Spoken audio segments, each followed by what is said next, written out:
अस्सलाम वालेकुम यारो। अज 14 अगस्त है। असां अपने गिराए ने मोड़ ते जश्न आज़ादी नी पूरी तैयारी की वही है। वेखो अड़ा हरा केक, कलर, स्पोक ते स्प्रे सब तैयार ने। अज सारी टोली इकट्ठी हुई पई है। वड्डा सब जलाली परचम लहराया गया वे ते खेतन दे नाल रोड उत्ते अज पूरा माहौल बनाया गया वे। वाह जी वाह, क्या बात है। वेखो हर पासे रंग ही रंग बिखर गया वे। केक भी कट दिता वे ते जश्न आज़ादी अपने अरूज ते पहुंच गई है। तुसां सारे पाकिस्तानियां आड़ी तरफों योम आज़ादी बहुत बहुत मुबारक होवे। अपने देश नाल मोहब्बत करो ते खुशियां वंडो।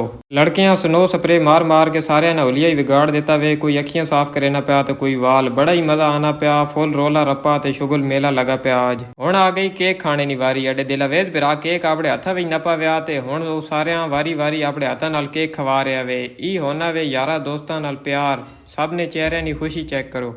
असा तेरा वैने लोकां भी नहीं छोड़ा। रोड तो गुजरनी गड्डी वाले बिरावां भी रोक के जश्न आज़ादी ने केक खवा देता वे। अज ने दिन कोई भी अड्डे कोलो मुंह मिठा कीते बगैर ना वैसी।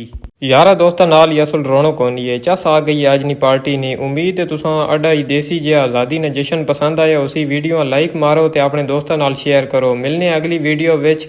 पाकिस्तान जिंदाबाद।